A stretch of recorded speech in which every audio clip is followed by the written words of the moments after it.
السلام عليكم ورحمة الله وبركاته.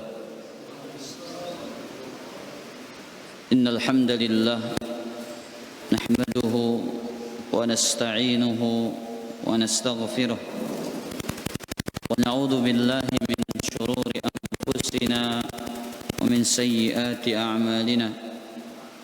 من يهده الله فلا مضل له ومن يضلل فلا هادي له. أشهد أن لا إله إلا الله وحده لا شريك له وأشهد أن محمدا عبده ورسوله.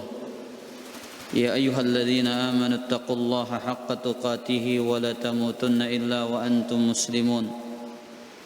يا أيها الناس اتقوا ربكم الذي خلقكم من نفس واحدة وخلق منها زوجها وبث منهما رجالا كثيرا ونساء واتقوا الله الذي تساءلون به والأرحام إن الله كان عليكم رقيبا. يا أيها الذين آمنوا اتقوا الله وقولوا قولا سديدا يصلح لكم أعمالكم ويغفر لكم ذنوبكم ومن يطع الله ورسوله فقد فاز فوزا عظيما. أما بعد فإن أصدق الحديث كتاب الله وخير الهدى هدى محمد صلى الله عليه وسلم وشر الأمور محدثاتها وكل محدثة بدعة وكل بدعة ضلالة وكل ضلالة في النار. Kaum muslimin dan kaum muslimat rahimani wa rahimakumullah.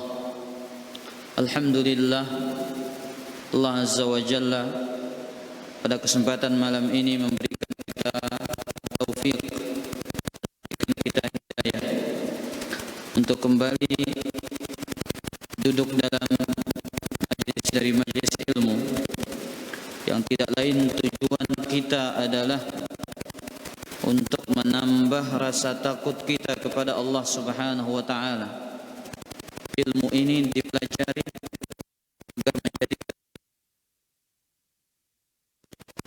dituntut agar menjadikan kita semakin takut kepada Allah Subhanahu wa taala. Salawat dan salam semoga senantiasa tercurahkan kepada Nabi yang mulia, Nabi besar Muhammad sallallahu alaihi wa alihi wasallam. Kita kembali membaca Kitab Tauhid fi Dawi Aqidatil Imam Syafi'i. Kitab Tauhid berdasarkan akidahnya Imam Syafi'i rahimahullahu taala. Wa an Abi Hurairah radhiyallahu taala anhu, dari Abu Hurairah, semoga Allah Azza wa Jalla meridainya, qala, beliau berkata, qama Rasulullah sallallahu alaihi wasallam hina unzila ilaihi. Nabi sallallahu alaihi wa alihi wasallam beliau berdiri di atas sebuah lembah ketika turun kepadanya satu ayat, surat Asy-Syu'ara ayat 214. Surat Asy-Syu'ara ayat 214. Apa bunyi ayat ini? Wa anzir ashiratakal aqrabin. Wahai Muhammad sallallahu alaihi wasallam, berikanlah peringatan kepada keluargamu yang terdekat. Berikanlah peringatan kepada keluargamu yang terdekat. Apa kata beliau sallallahu alaihi wasallam ketika turun ayat ini? Faqal, beliau mengatakan, ya ma'syara Quraisy, Wahai orang-orang Quraisy, ishtaru anfusakum la ughni ankum minallahi syai'a. Wahai orang-orang Quraisy, selamatkanlah diri kalian dengan beramal dan berbuat ketaatan kepada Allah. Sesungguhnya aku tidak akan mampu menyelamatkan kalian.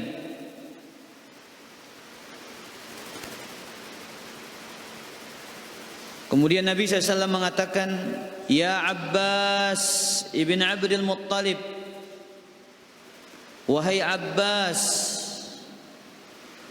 anak dari Abdul Muttalib, la ughni anka minallahi syai'a. Sesungguhnya aku tidak mampu menyelamatkanmu dari siksa Allah. Ya Safiyata ammat Rasulillah sallallahu alaihi wasallam, wahai Safiyah, bibi dari Rasulullah sallallahu alaihi wasallam, aku tidak mampu menyelamatkan engkau dari adab Allah Subhanahu wa taala. Kemudian yang terakhir apa kata Nabi Muhammad sallallahu alaihi wasallam? Ya Fatimah bint Muhammadin sallallahu alaihi wasallam, wahai Fatimah, putri dari Nabi Muhammad sallallahu alaihi wasallam, salini min mali ma syi'ti. Wahai Fatimah, silahkan mintalah kepadaku dari hartaku sesuai dengan keinginanmu. La ughni anki minallahi syai'a. Sesungguhnya aku tidak mampu menyelamatkan engkau dari siksa Allah Subhanahu wa taala. Ini hadis yang pertama. Kemudian hadis yang kedua, hadis yang pertama ini riwayat Al-Imam Al-Bukhari. Warawal Imam Syafi'i bisanadihi. Kemudian riwayat yang kedua, Al-Imam Syafi'i rahimahullah meriwayatkan dengan sanadnya. Anna Rasulullah sallallahu alaihi wasallam qala, Nabi sallallahu alaihi wasallam bersabda, Inni wallah, kata Nabi SAW dalam riwayat Imam Syafi'i ini, sesungguhnya aku demi Allah,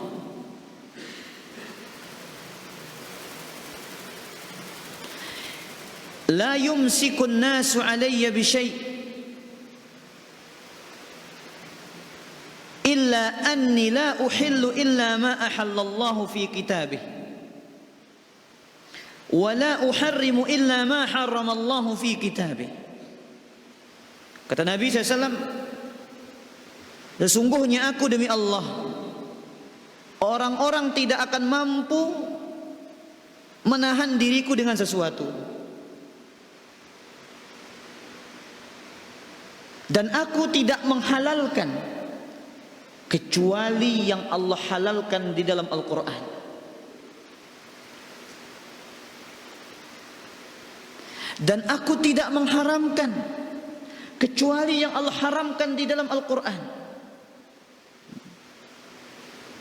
Kemudian Nabi SAW mengatakan, Ya Fatimah binta Rasulullah sallallahu alaihi wasallam, wahai Fatimah, putri baginda Nabi Muhammad sallallahu alaihi wasallam, wa ya Safiyatu ammatu Rasulillah sallallahu alaihi wasallam, wahai Safiyah, bibinya Rasul sallallahu alaihi wasallam, i'mala lima indallah,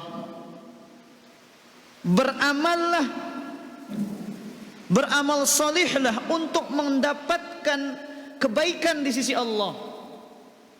fa inni la ugni ankuma minallahi syai'a, sesungguhnya aku tidak mampu menyelamatkan kalian berdua dari siksa Allah. Para jemaah yang dimuliakan oleh Allah, hadis yang pertama ini riwayat siapa? Riwayat Abu Hurairah. Yang kita tahu sahabat yang paling banyak meriwayatkan hadis. Berapa jumlah riwayatnya? 5.000. Taib. 5.374 hadis. Berapa masa keislaman beliau kemudian Nabi wafat?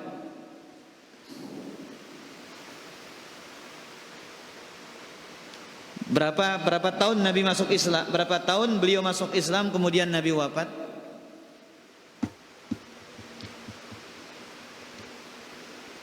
Nabi ketika membuka kota Khaybar pada tahun keberapa?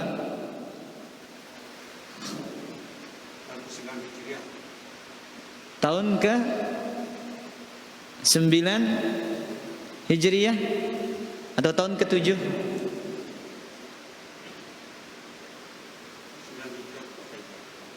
Tahun ke-9 Hijriah. Beliau mengatakan, ahli sejarah mengatakan bahwasanya Abu Hurairah masuk Islam pada tahun Khaybar. Kemudian Nabi SAW wafat pada tahun ke-11 Hijriah. Ibnu Hajar menyebutkan masa Islam beliau 4 tahun sekian. 4 tahun sekian. Sehingga orang-orang yang tidak suka dengan Abu Hurairah, di antaranya orang-orang Syiah ini, menuduh Abu Hurairah itu sebagai pendusta. Pendusta, dikatakan pendusta. Kenapa? Al-Muhajirun wal Ansar yang lebih dulu masuk Islam, kenapa tidak sebanyak riwayat yang dihafal oleh Abu Hurairah? Maraba santa jamak-jamak no, yuk ngumbe baik angku Abu Hurairah ini kan semenjak datang Islam 4 tahun. Lagu ini yang hafal 5 yu lebih ini. Kenapa dia bisa menghafal 5.000 sekian hadis dalam jangka waktu yang singkat, dalam jangka waktu yang pendek? Sedangkan ada yang al-muhajirun al-awwalun was-sabiqun yang mereka tidak sampai kepada derajat banyaknya hadis itu. Maka para ulama menjawab sisi ini dengan beberapa jawaban. Jawaban pertama, kata para ulama, beliau memang di antara tujuannya adalah menghafal hadis-hadis Nabi SAW. Itu di antara tujuan hidupnya Abu Hurairah. Di antara tujuan hidupnya Abu Hurairah itu adalah menghafal hadis-hadis Rasul sallallahu alaihi wasallam. Makanya Abu Hurairah ini sahabat yang paling banyak bertanya kepada Nabi. Sebagaimana dalam hadis Bukhari, ketika Abu Hurairah bertanya, "Ya Rasulullah sallallahu alaihi wasallam, man as'adun nas bi syafa'atika yaumal qiyamah?" Siapa manusia yang paling bahagia dengan syafaatmu pada hari kiamat? Apa kata Nabi mendengar pertanyaan ini? Laqad zanantu alla yas'alani an hadzal hadithi ahadun aula mink lima ra'aitu min hirsika 'alal hadits. Kata Nabi SAW, sungguh aku mengira tidak bakal ada yang bertanya seperti pertanyaanmu ini. Tapi engkau ini memang luar biasa semangatmu menghafal hadis. Ini pernyataan dari siapa? Dari Nabi SAW. Makanya sahabat yang lain itu kadang bahasa kita sungkan. Apa bahasa Sasakna? Segan. Ya, ila. Ya. Sahabat yang lain malu bertanya. Tapi Abu Hurairah ini diceritakan juga oleh Ubay bin Ka'ab, sahabat menceritakan Abu Hurairah dalam Musnad Imam Ahmad. Apa katanya? Anna Abu Hurairah kana jari'an ala an yas'ala Rasulullah SAW. Abu Hurairah ini paling pemberani urusan bertanya. Ini kata Ubay bin Ka'ab. Abu Hurairah ini paling berani bertanya kepada Nabi SAW. Dia nak paling berani berketawan oleh Nabi Abu Hurairah doang. Sehingga wajar hadisnya paling banyak.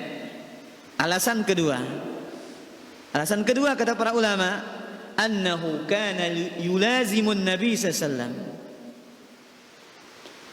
wa yatba'u hatta fi ziyaratihi li nisa'ihi wa ashabihi liyastafida minhum. Nabi Abu Hurairah sahabat yang paling melekat, bahasa kita paling nempel dengan Nabi SAW, paling dekat, paling rapat kanca Nabi Sallallahu Alaihi Wasallam. Sampai-sampai Nabi berziarah ke istrinya, Abu Hurairah ini kadang ikut. Ya, makanya Ibnu Umar memberikan pernyataan kepada Abu Hurairah. Apa kata Ibnu Umar? Anta kunta alzamana li Rasulillah sallallahu alaihi wasallam wa a'lamana bi hadithihi. Wahai Abu Hurairah, engkau ini orang yang paling melekat dengan Nabi SAW.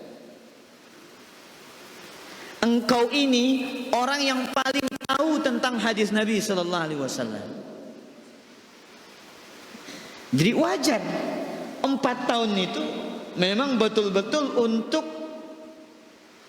kesempatan umur yang beliau miliki untuk menghafal hadis Nabi SAW. Itu alasan kedua. Alasan ketiga kata para ulama, Abu Hurairah ini sahabat yang hafalannya di antara yang paling kuat.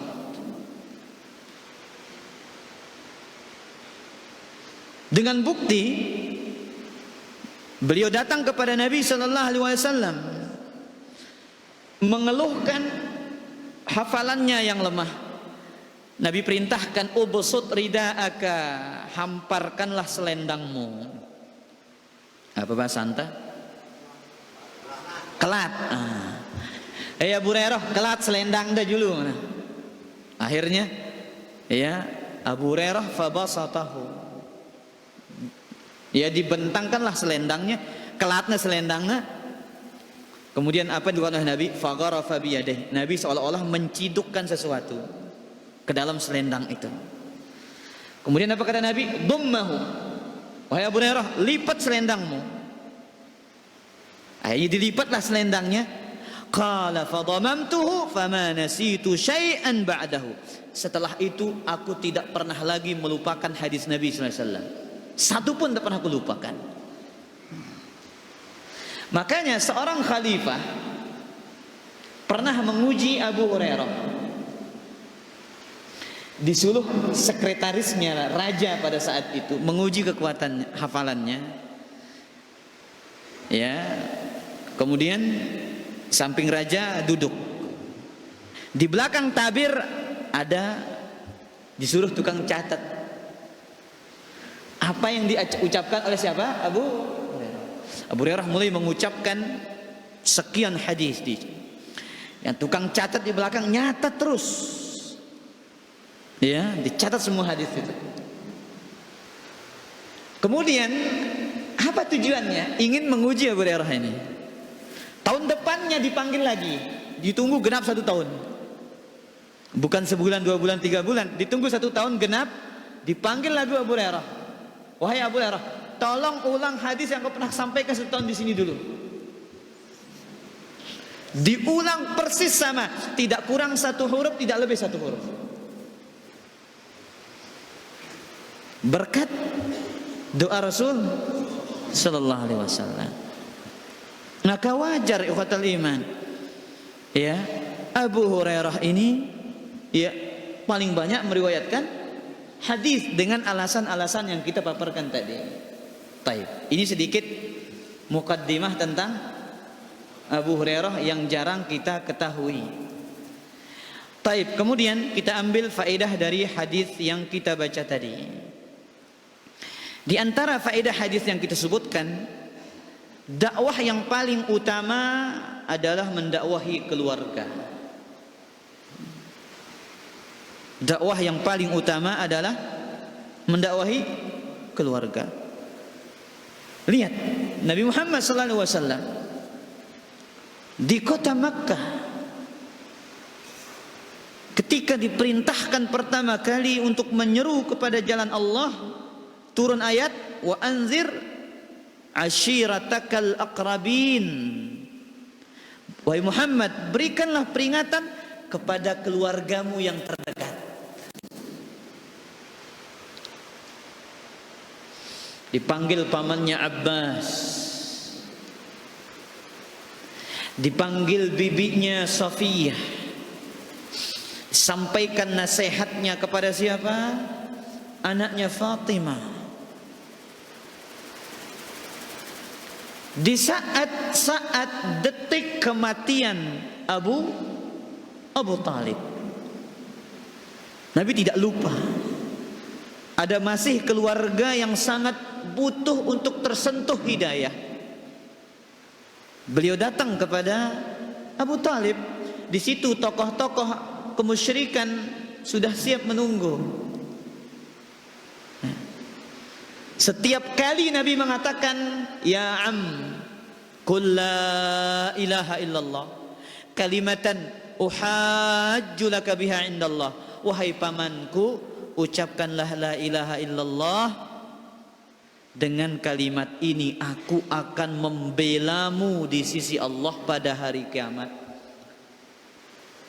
Marbasan teh amarari atau amak kakak kah ucapan la ilaha illallah ini ya aku kadung belai dalon le julo kiamat julan Allah.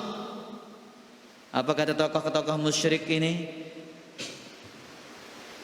Atargabu am millati abaina wa ajdadina? Apakah kamu tega mau meninggalkan ajaran agama nenek moyang kita? Kira-kira masa daging bilin agama papu balu teh ini ngana? Kata tokoh kemusyrikan ini, di antaranya Abu Jahal. Lihat ikhwatul iman. Terus diulang-ulang. Ya ammu qul la ilaha illallah. Wahai pamanku, ucapkan la ilaha illallah. Maka kita mulai dari istri kita, mulai dari anak-anak kita. Seninakta. Bagaimana cara dakwahnya Ustaz? Kan bareng-bareng kita ngaji kan. Ndek ngaji no doang ngaran dakwah ini. Lek balik perlu berdakwah sekeji para jamaah. Ya, di rumah ini perlu kita mendakwahkan kebaikan kepada istri kita. Tanya dia, wah sholat ke? Ondek man kan kecapan sholat. Ini dakwah. Tidur, suruh dia baca zikir sebelum tidur. Itu dakwah. Ketika istri kita jatuh ke dalam kesalahan, anak kita jatuh ke dalam kesalahan, tegur, nasihati, dakwahi dengan lemah lembut. Ini dakwah. Jadi jangan disepelekan para jamaah. Ya, dakwah yang paling utama ini adalah mendakwahi keluarga. Ya, ada keluarga kita mungkin kurang rajin ibadahnya. Datengin, bawakan sesuatu, ya, sebagai untuk menarik hatinya. Memang kadang para jamaah orang ini tertarik kadang dengan apa? Dengan harta. Ada beberapa sahabat Rasul SAW masuk Islam ya, semulanya karena harta, tapi kemudian Allah berikan hidayah kepadanya. Kisah beberapa sahabat yang diberikan sekian unta, kemudian apa katanya kepada kaumnya? Aslimu, masuklah kalian ke dalam agama Islam. Fa inna Muhammadan yu'ti ata'an man la yakhshal faqr. Nabi Muhammad ini ngasih pemberian kayak orang yang tidak takut miskin. Ya kasih dia. Mungkin dibawakan beras, bawakan ya. Sambil dikasih dakwah. Sematon coba pacuan ibadah juga kah? Kan tagin mati doang ini yang mana? Basangkan namanya dia sadar deh. Iya. Siapa tahu Allah berikan dia hidayah. Jadi jangan diniatkan itu untuk nyogok, tapi itu nyogok apa katanya bukan untuk nyogok, tapi itu ihsan namanya, untuk berbuat kebaikan. Baik, faedah berikutnya dari hadis yang mulia ini, annahu la yajuz an yatluba minal abdi illa ma la yaqdiru alaih. Tidak boleh seseorang meminta dari seorang hamba. Tidak boleh seseorang meminta dari seorang hamba kecuali perkara yang mampu ia berikan. Kecuali dalam perkara yang mampu ia berikan.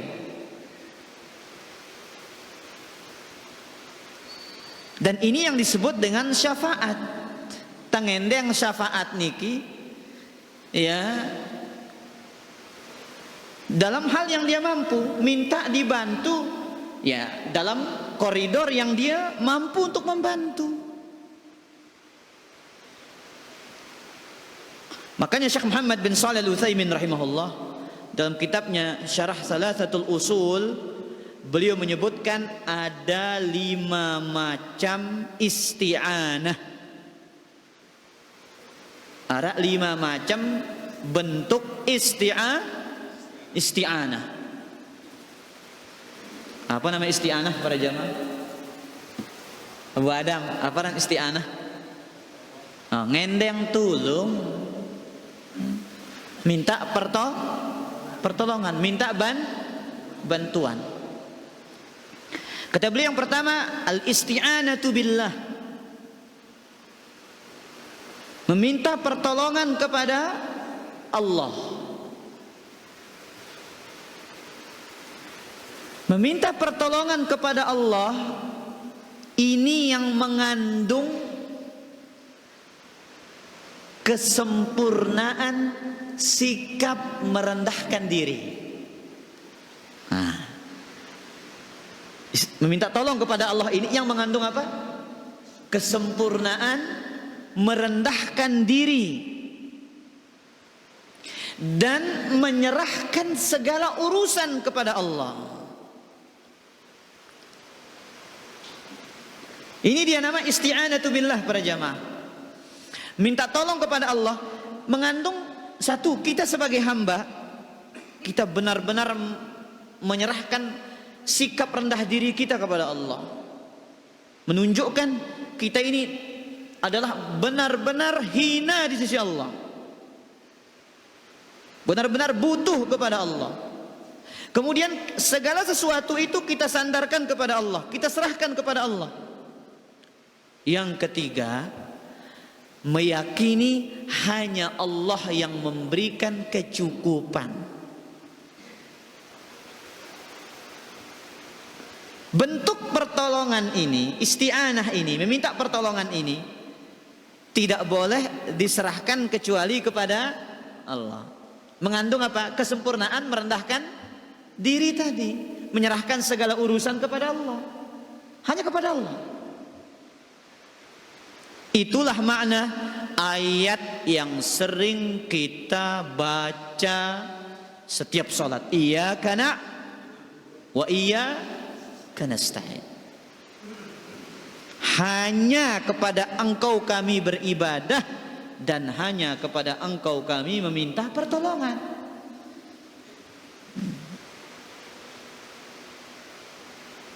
Baik, yang kedua, isti'anah, meminta pertolongan kepada makhluk yang mana makhluk mampu melakukannya.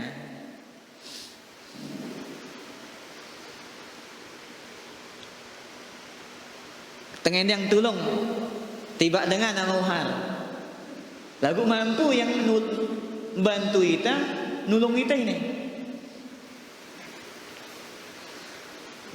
Yang kedua ini hukumnya boleh dan tidak boleh, tergantung perkara yang dimintai pertolongan. Kalau perkara yang dimintai pertolongan itu mubah, maka hukumnya boleh. Kalau yang dimintai, perkara yang dimintai pertolongan itu haram, maka hukumnya haram. Contoh, tolong antar saya kajian. Dia punya motor, dapat pahala? Jelas dapat pahala. Wa ta'awanu 'alal birri wat taqwa, saling tolong. Atau aku beli nomor slot kan. Bentar ada ini. Antar saya beli kuota buat judi online. Dosa deh, haram. Kenapa? Ini tergantung perkara yang dimintai pertolongan. Nah, ini bahayanya ini. Makanya Allah katakan wala ta'awanu 'alal itsmi wal 'udwan, jangan saling tolong menolong dalam berbuat dosa dan pelanggaran. Ini bentuk isti'anah yang kedua. Yang ketiga,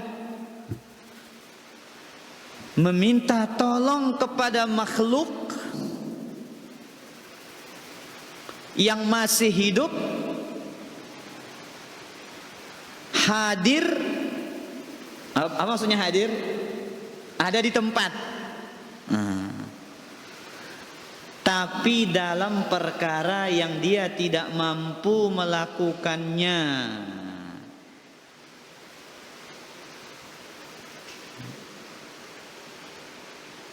Ini perbuatan sia-sia.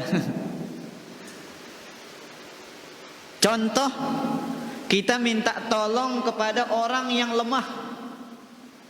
Minta tolong kepada orang yang sakit, tolong bantu naikkan beras 50 kilo ini ke punggung saya. Sia-sia apa enggak? Ya sia-sia. Wah, penggunaan itu nyuruh ya, dia nagin tahu. Ya, atau motor kita rusak, kita suruh tukang buat rumah. Ya. Coba juga lah masih dah hontanti ni pergi yang kita bes sia-sia tak kena nyedak nampu. Nah, ini yang ketiga. Yang keempat, kata Syekh Muhammad bin Shalih Al-Utsaimin, meminta tolong isti'anah kepada orang yang mati secara mutlak.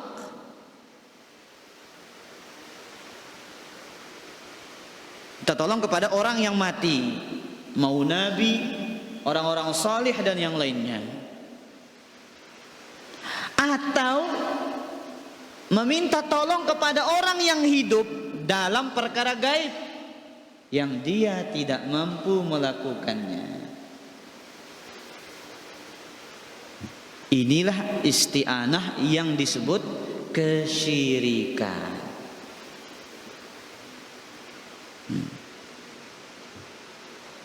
Datang minta kepada orang mati, wah layak tersakit kah, membayang kita kesehatan, ya. Ini kesyirikan kepada Allah.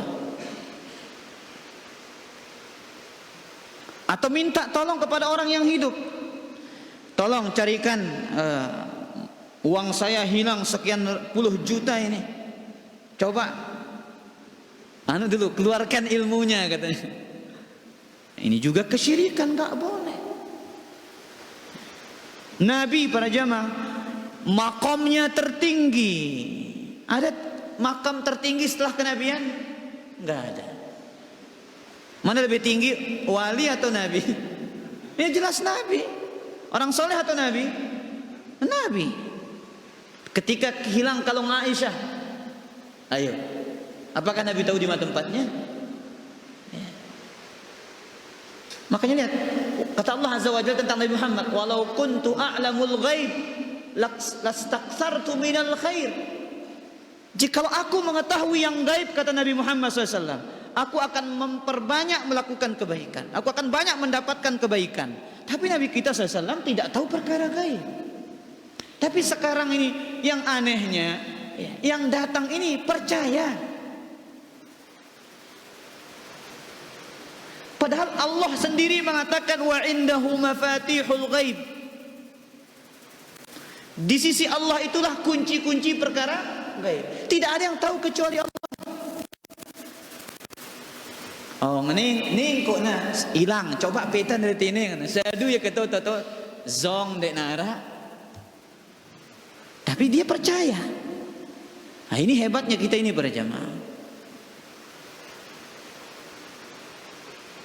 Makanya Allah katakan dalam Al-Qur'anul Karim, "Wala tad'u min dunillah ma la yanfa'uka wa la yadurruk, fa in fa'alta fa innaka idzal laminadh dhalimin." Dalam surat Yunus ayat 106, apa kata Allah? Jangan engkau meminta kepada selain Allah yang tidak mampu memberikan manfaat dan mudarat. Apabila kamu melakukannya, maka engkau termasuk orang-orang yang berlaku zalim. Wa iyamsaskallahu bidurrin fala kashifa lahu illa. Jikalau Allah menimpakan suatu kemudaratan kepadamu, enggak bakal akan ada yang mampu mengangkatnya kecuali Allah Subhanahu wa taala. Isti'anah yang keberapa? Yang terakhir, yang kelima. Meminta pertolongan kepada Allah dengan perantara amal soleh.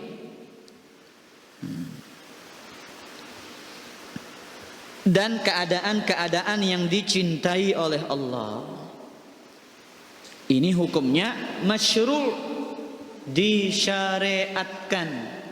Makanya Allah katakan ista'inu bisabri wassalah. Minta tolong kepada Allah. Ya, minta tolonglah kalian kepada Allah dengan perantara sabar dan salat. Tidak suruh kita datang ke orang pintar. Lihat Nabi kita SAW, kalau ada sesuatu yang sulit, karena Rasulullah SAW idza hazabahu amrun qama yusalli.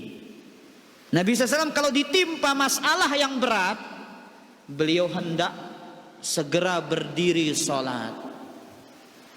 Beliau kalau ditimpa musibah yang berat, beliau segera berdiri sholat. Ama udah. Apapun masalahnya, sholat solusinya.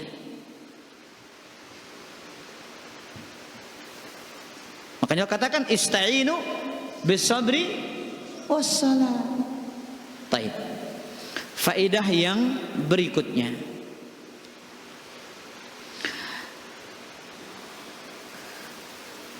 Nabi sallallahu alaihi wasallam tidak bisa memberi manfaat dan menolak mudarat untuk keluarganya sendiri. Allahu akbar. Sehingga beliau tidak berhak disembah.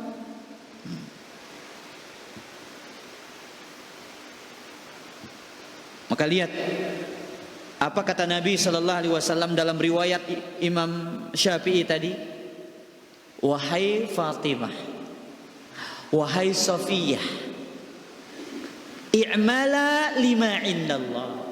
Baju-baju beramal soleh. Aku tidak mampu menyelamatkan kalian dari siksa Allah Azza wa Jalla. Disuruh beramal oleh Nabi SAW. Padahal ini orang yang punya kedekatan darah dengan beliau, nasabnya dekat, tapi disuruh pada baju-baju.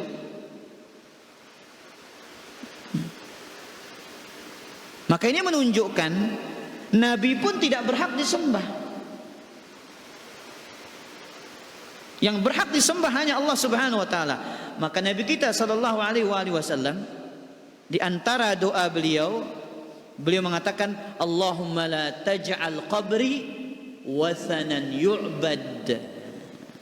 Allahumma la taj'al qabri wathanan yu'bad. Wahai Allah, jangan engkau jadikan kuburanku berhala yang disembah. Hadis ini riwayat Imam Malik dalam Muwatta'nya. Makanya di negeri sana, Arab Saudi itu, di sekitar kubur Nabi itu ada askari yang menjaga. Karena macam rupa manusia, ada yang ingin ngalap berkah, ada yang lempar ya permohonan, macam isinya. Baik, faedah berikutnya dari hadis yang mulia ini, keselamatan dengan amalan masing-masing, bukan dengan nasab. Keselamatan dengan apa? Amal masing-masing, bukan dengan nasab. Jadi yang menyelamatkan kita ikhwatal iman, amalan kita, bukan nasab kita.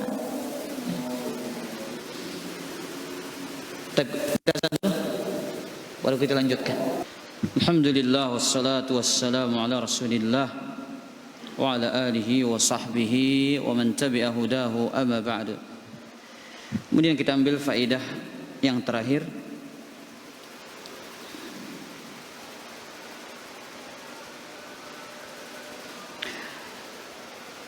Anna mujarrad al-qarabati, bahwa sesungguhnya hanya sebatas kedekatan dengan Nabi SAW, la yanfa', tidak memberikan manfaat. Sebatas kedekatan dengan Nabi SAW tidak memberikan manfaat tanpa adanya iman, amal salih, dan akidah yang benar. Lihat apa kata Syekh Muhammad bin Shalih Al-Utsaimin rahimahullah ketika menjelaskan hadis ini. Inilah ucapan Nabi sallallahu alaihi wasallam kepada karib, kerabat terdekatnya. Siapa? Paman, bibi, dan putrinya. Fama baluka biman hum ab'ad. Lantas bagaimana lagi dengan mereka yang lebih jauh hubungan nasabnya dengan Rasul sallallahu alaihi wasallam. Ya. Jadi meskipun kita mengaku keturunan Rasul sallallahu alaihi wasallam, meskipun ada orang-orang yang menyatakan dirinya dekat dengan Nabi sallallahu alaihi wasallam, pengakuan itu, pernyataan itu, atau nasabnya yang dekat dengan Nabi sallallahu alaihi wasallam tidak bermanfaat bagi dia tanpa ada amal salih, iman, dan akidah yang benar. Makanya kata Nabi SAW, man batta'a bihi amaluh lam yusri' bihi nasabuh. Barang siapa yang diperlambat masuk surga karena amalannya, maka dia, nasabnya tidak akan mempercepat dia untuk masuk ke dalam surga. Wallahu ta'ala a'la wa a'lam. Silakan kita berikan waktu untuk tanya jawab. Silakan Mami.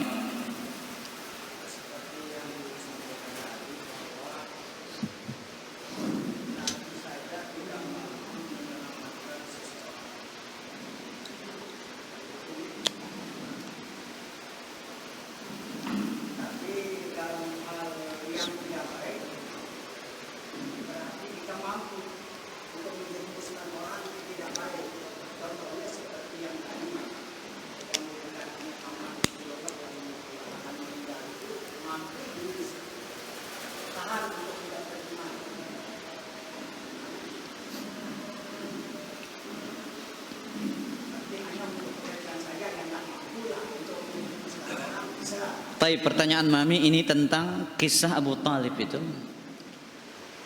Nabi SAW tidak mampu menyelamatkan pamannya dari kekufuran.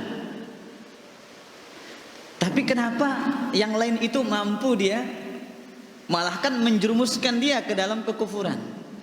Itu pertanyaannya. Jadi, ikhwatal iman azzani Allah wa iyyakum, kita kembali kepada hidayah. Kita kembali kepada hidayah. Makanya Nabi Muhammad SAW begitu menyesal ketika beliau merasa gagal untuk tidak bisa memberikan hidayah kepada pamannya dengan jasa yang begitu besar kepada Islam.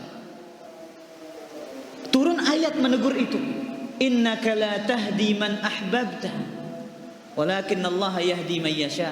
Hai Muhammad, engkau tidak bisa memberikan hidayah kepada orang yang engkau cintai, tapi Allah yang memberikan hidayah kepada yang Allah kehendaki. Jadi dakwah ini hanya penjelasan, hanya menyampaikan, hanya memberikan pemahaman, atau bahasa kerennya edukasi. Pendidikan dakwah ini. Sama kayak murid. Kita murid, apakah semua murid itu akan menerima apa yang kita sampaikan? Enggak. Demikian pula dengan orang-orang yang didakwahi. Karena hidayah itu milik Allah. Ada orang yang satu dalil sudah cukup membuat dia kena dapat hidayah. Ada orang yang 1000 dalil belum tentu dia akan tersentuh hidayah. Kenapa? Allah yang punya hak prerogatif. Bahasa kerennya hak prerogatif. Tapi bahasa kita say Allah epen ya, hak dalam urusan memberikan hidayah itu. Jelas Mami? Nah, wallahu taala ala wa alam. Adapun hari kiamat ada syafaat. Ada apa? Ada syafaat. Itu ditetapkan dengan dalil tentunya. Bagi orang-orang yang bertauhid dengan syarat-syaratnya. Wallahu ta'ala a'la wa a'lam. Ama udah kah? Iyalah. Menyanjung guru termasuk syirik atau tidak? Berlebihan tidak boleh. Menyanjung adalah bentuk menyembelih. Dalam Sahih Bukhari, Nabi SAW melihat salah seorang sahabat yang menyanjung sahabat yang lain. Apa katanya? Wailak qata'ta unuqa sahibik, celaka engkau telah memenggal leher saudaramu. Sanjungan ini adalah penggalan leher. Namun kita haus, ambisius terhadap sanjungan. Orang menyanjung kita kenapa? Cuman yang dia lihat dari kebaikan. Sejatinya banyak dosa yang Allah tutupi. Antum melihat saya sama udah banyak kebaikan, tapi banyak dosa yang antum tidak tahu. Karena Allah tutupi dosa itu. Makanya ya, guru kita, selama guru kita di atas sunnah ini khotal iman, mereka orang-orang yang tidak haus sanjungan. Saya yakin itu. Cuman terkadang murid ini yang gulu, berlebihan, menyanjung guru. Pokoknya ustadz ini aja menjelaskan kah ndak petang. Kumbe iya kedemenan soalnya. Coba lah dia kedemenan coba. Kumbe tak ada ini. Aduh kurang doang masih. Jadi khotal iman dilarang gulu Maksudnya gulu itu berlebihan, mujazawatul hadd, melampaui batas dalam memuji. Oh, Ustadz ini Masya Allah ilmunya. Tapi ingat, jangan sanjung guru di hadapannya. Menyanjung itu ada dua syarat kata para ulama. Satu, tidak berlebihan kata Imam Nawawi. Kedua, aman dari fitnah bagi guru itu atau bagi siapa saja yang disanjung. Makanya gulu ini jembatan menuju kesyirikan. Makanya dahulu kaumnya Nabi Nuh, kenapa mereka jatuh ke dalam kesyirikan? Gulu, berlebihan kepada orang-orang soleh. Jelas sama udah? Nah, wallahu taala ala wa alam. Di sini ada satu pertanyaan.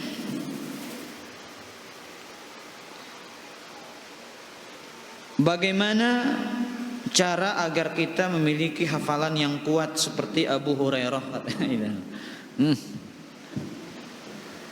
Allahu Akbar. Jadi para jamaah yang dimuliakan oleh Allah, berbicara pengalaman pribadi dulu sebelum kita jawab. Di Saudi itu hafalan kita lebih kuat daripada di sini. Ketika kuliah di sana itu cepat kita ngapal dan hafalan itu lebih lama di kepala. Kenapa? Minimnya pandangan-pandangan kepada yang haram. Sekarang baru melangkah, Allahu Akbar, keluar rumah apa lagi? Besar ujian kita. Kalau di sana ngafal kita cepat dan hafalan kita lebih awet. Tentu di sana kan negeri yang diberkahi juga dengan doa Nabi Muhammad SAW. Dan minimnya pandangan kepada perkara-perkara yang haram. Itu poin pertama. Maka untuk menguatkan hafalan itu, yang pertama kali adalah menjauhi maksiat. Menjauhi apa? Maksiat. Imam Syafi'i mengatakan, syaqautu ila waqi'in suha hifzi fa arsyadani ila tarqil ma'asi wa akhbarani bi anna al-ilma nurun wa nurullahi la yuhda li'asi. Aku mengeluhkan lemahnya hafalanku kepada guruku Waqi'. Kemudian ia memberikan nasihat dan wejangan kepadaku, tinggalkanlah maksiat. Karena ilmu itu adalah cahaya. Cahaya itu ya tidak diberikan kepada orang-orang yang berbuat maksiat. Kemudian juga makan kismis untuk menguatkan hafalan. Tahu kan kismis? Anggur kering. Bukan kisah-kisah misteri. Kismis katanya, kisah-kisah misteri. Bukan itu, tapi kismis itu anggur kering. Ya, zabib namanya. Bahasa Arabnya, zabib. Itu bagus untuk menguatkan hafalan. Kemudian juga ya,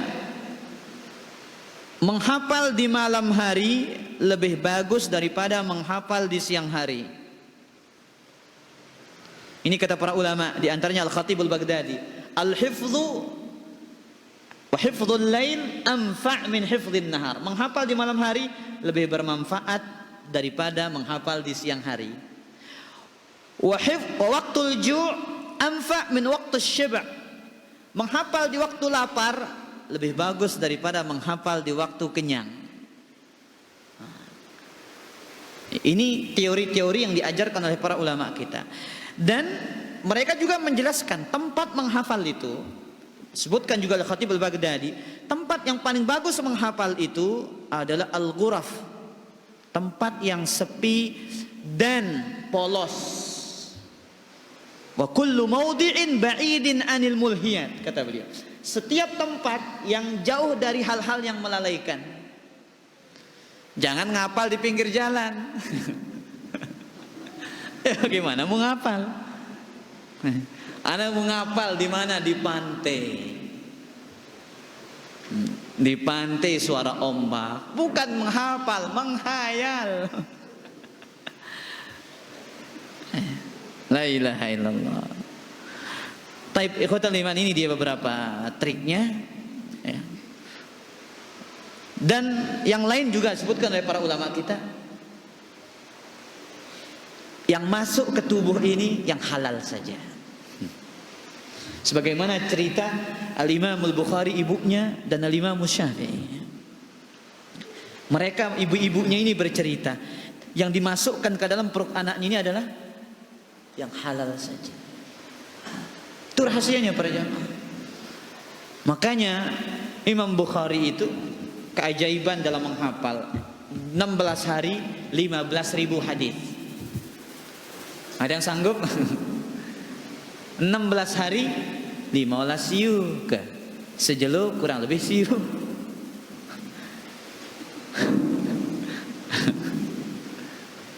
Ajaib dalam hafal. Makanya kita melihat sekarang langka. Tapi di negeri Saudi Arabia sana ada beberapa anak yang mampu seperti itu. Ada pemuda, saya lihat disebutkan di sebuah video itu, dia menghafal 12 kitab hadis. Termasuk Musnadul Imam Ahmad, Musnadul Bazzar, Musnad Abi Dawud At-Tayalisi, Sunan Nabi Al-Baihaqi dan yang lainnya. Kutubus Sittah itu sudah di luar kepala dia. Nah, ini demikian kajian kita, kurang lebihnya mohon maaf. Subhanakallah bihamdika, asyhadu an la ilaha illa anta, astaghfiruka wa atubu ilaik.